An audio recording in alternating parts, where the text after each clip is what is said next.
Bueno, cambio de tema y recibo a Patricia Silvetti, decana, flamante decana, hace muy poquito estaba asumida decana de la FAMAF. Bienvenida a Ciudad U, ¿eh? Gracias por la invitación.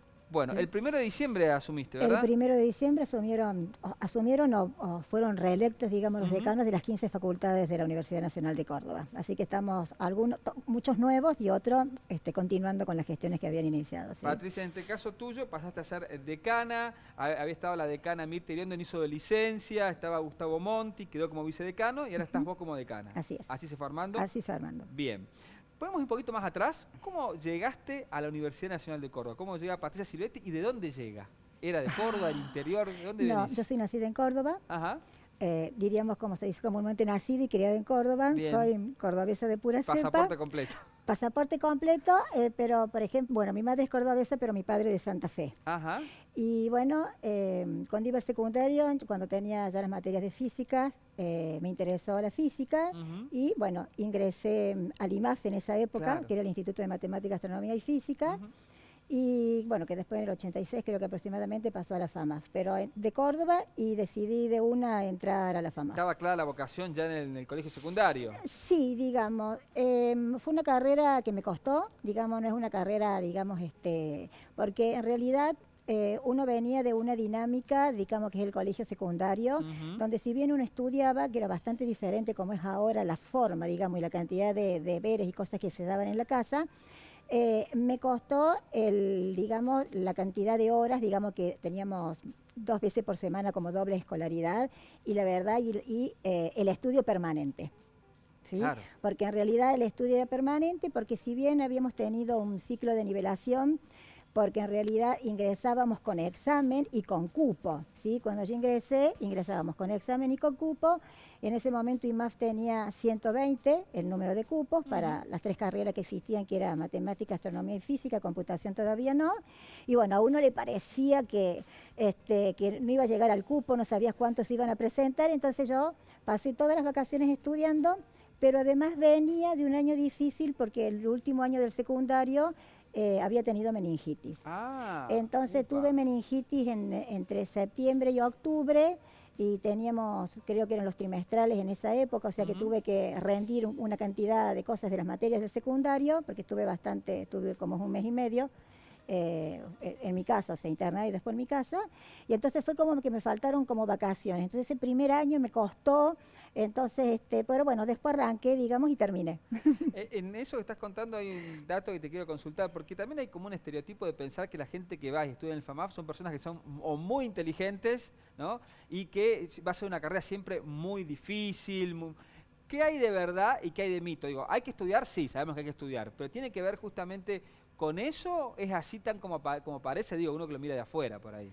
Yo creo que todas las carreras tienen sus dificultades, y no soy una experta en el área, pero me parece que a veces somos más idóneos para estudiar una cosa que otra. A mí me costó al comienzo y después, digamos, como dice, enganché, porque en realidad me gustaba.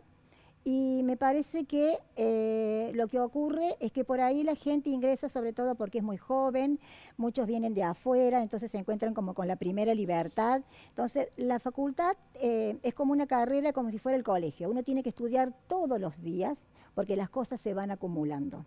Y además uno necesita todas las cosas, claro, digamos, de una determinada materia a lo largo de esa materia y a posteriori. Entonces yo creo que hay varias cuestiones. Primero, le tiene que gustar para hacer, digamos, para dedicarle las horas que corresponde. Y me parece que todo tiene esfuerzo. Yo, por ejemplo, jamás podría haber estudiado contador público, por ejemplo, o abogado. Y sin embargo hay una cantidad de gente que uno admira, que son, digamos, especialistas en la parte de contador público o como abogados. Sin embargo, son carreras que no me podría haber dedicado a estudiarlas, digamos. Esa cosa a veces como de memoria y todo. Si bien yo tengo bastante memoria, no es lo que me gusta. La aplico, pero me gusta más el razonamiento. La carrera, lo que tienen, digamos, que por ahí nuestros alumnos es como que se niegan algunos, es esa cuestión sistemática de agarrar el papel y el lápiz. Es decir, se explica, muchos tienen parte práctica, o sea que hay que ir resolviendo ejercicios, entonces por ahí lo leen, alguien explicó algo en el pizarrón y parece fácil. Pero después uno se encuentra ante el ejercicio, en el propio práctico, y no sabe por dónde arrancar. Entonces lo que uno tiene que aprovechar, digamos, es las explicaciones de los docentes y estudiar todos los días. Disfrutar los fines de semana, Claro. sí, porque tampoco es una cuestión de que uno va a estar absolutamente todos los días Sí. y no hay otra vida, no es cierto, pero uno creo que tiene que ser sistemático. Han cambiado también en la actualidad de acuerdo a cómo era cuando yo estudiaba. Cuando yo estudiaba teníamos que ir regularizando todos los cuatrimestres. Para ingresar a tercer año teníamos que tener hasta el segundo aprobado. Teníamos los que se llamaban los turnos castigos y había como una visión de que había que estudiar, había que estudiar, había que estudiar.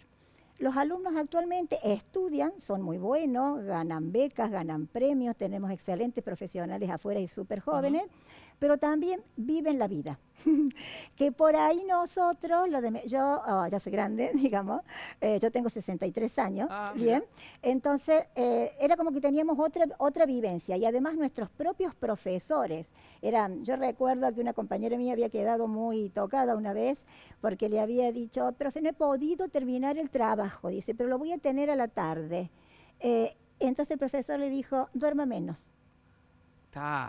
Ahí estábamos mostrando la rigurosidad, ¿no? Claro, que pero además el concepto es a veces dormir menos es contraproducente. No es tan bueno, claro. No es tan bueno, bien. Entonces alguna gente puede dormir poco y funciona bien y hay otros que necesitan más descanso.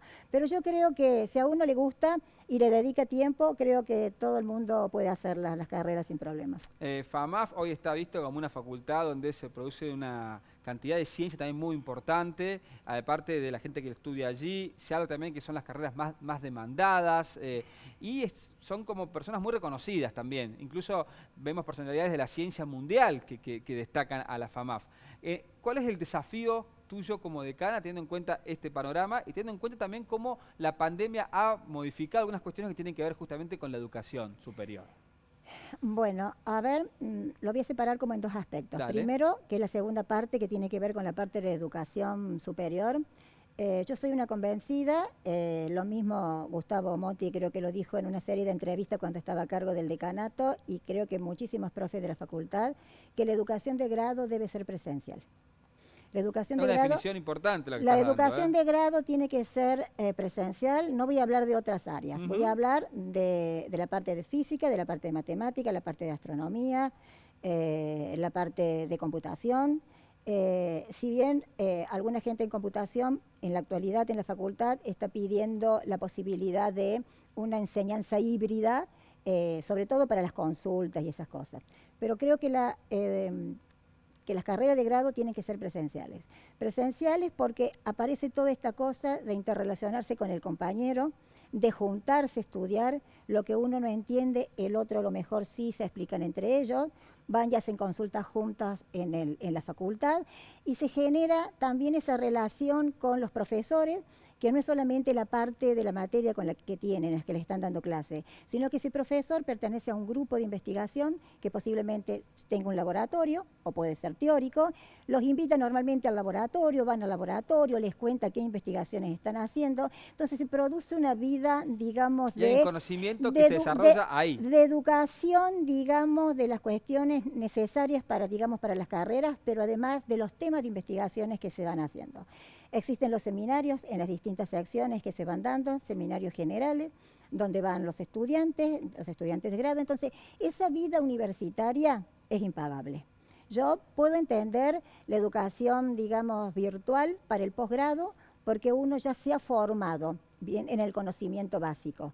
Pero para lo que son las carreras de grado, yo creo que tiene que ser presencial y a eso apostamos y hemos preparado, han salido del consejo directivo en la última sesión que fue el 13 de diciembre, la resolución que tenemos con la vuelta a la presencialidad ya desde primer año. Se han pedido las aulas a la parte de Secretaría de Planeamiento Físico porque no tenemos aulas suficientes para empezar el ciclo de nivelación ahora en el mes de enero. Entonces, estamos para hacer presenciales. Ahora, la pandemia, digamos, el Omicron nuevo nos va a definir qué es lo que pase, de acuerdo a lo que la provincia decida o la nación decida con lo que pasa en la sociedad con la salud, ¿no? Tal cual, vamos a estar midiendo los indicadores. La otra parte, dale. la de la parte de la investigación. La FAMAF es una facultad extremadamente ordenada, ¿bien? Todas las autoridades que han pasado por la facultad, en mayor o en menor medida, todos han contribuido con más que un grano de arena. O sea, lo que es la facultad ahora, cuando uno ve y ve la parte de infraestructura, ve los laboratorios, los equipos, eso no lo hace una persona, eso lo hace absolutamente todos los docentes, los investigadores, los becarios, la gente que está en la facultad, los estudiantes. Entonces, el proyecto que tenemos nosotros en este momento, digamos, es seguir fortaleciendo eso, con darle mucho más oxígeno, pero no porque carezca, sino porque por ahí hay un desconocimiento en la sociedad de una carrera nueva que tenemos, si bien este año se va a cursar la tercera corte, que es matemática aplicada. Ah, mira. Matemática aplicada, con el nombre, parece que fuera solamente matemática, pero tiene mucha formación en la parte de computación. Es prácticamente... o tiene mucho de lo que tiene una carrera que se está haciendo mucha publicación o mucha publicidad en Buenos Aires, que es licenciatura en ciencia de datos o algo así. Bueno, nuestra matemática aplicada no tiene nada que envidiarle. Va por ahí también. Bien. Nada que... Y además salió primero que las carreras de la UBA. Ah, muy bien. Por eso le digo, este año nosotros vamos a tener la tercer corte. Y después tratando, bueno, de tener fondos como para ayudar a los laboratorios, seguir con la parte de infraestructura. Tenemos la posibilidad de que se amplíe el edificio con una parte nueva, que ya sería el FAMAF 4, que es para laboratorios. Laboratorios que tenemos en primero y segundo piso, donde tenemos, que es complicado tener los tubos de gases para que se utilizan para determinada síntesis, tenerlas todas en planta baja y en condiciones. Muy bien. Patricia Silvetti, un gusto. Primera charla que tenemos acá en Ciudad U. Hay mucho para charlar. Sí, perdonen la velocidad, pero yo soy de hablar medio rápido. Yo también, así no te das problema, nos vamos a entender. Bueno. Mucha suerte en la gestión que estás Gracias. Comenzando, a vos y a tu equipo sobre todo. Bien. Y bueno, te estaremos invitando el año que viene porque sé que hay muchos proyectos de investigación y ciencia que queremos traerlos también aquí en Ciudad U. Y de vinculación tecnológica. Y de vinculación tecnológica. Sí, va por ahí también, ¿no? Mucha vinculación tecnológica es la otra pata que vamos a tratar de impulsar fuertemente. Gracias, Patricia.